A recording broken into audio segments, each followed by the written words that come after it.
بسم اللہ الرحمن الرحیم۔ رب کا حکم۔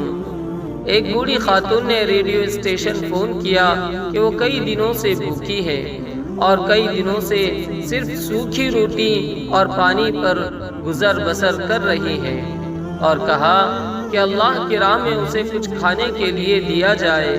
ایک منکر خدا بھی اس کی گفتگو سن رہا تھا اور اس کو ایک مذاق کی عادت سوجھی۔ اس نے کھانے پینے کی اشیاء خریدی اور اس بوڑھی عورت کا ایڈریس معلوم کرنے کے بعد اپنے نوکر سے بولا کہ جا کر اس بوڑھی عورت کو دے آؤ، اور جب وہ پوچھے کہ کس نے بھیجا ہے تو بتانا یہ شیطان کی طرف سے تحفہ ہے۔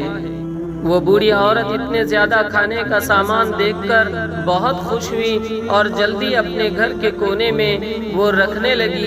ایسے میں نوکر نے پوچھا کہ آپ معلوم نہیں کرنا چاہیں گی کہ یہ سامان کس نے بھیجا ہے؟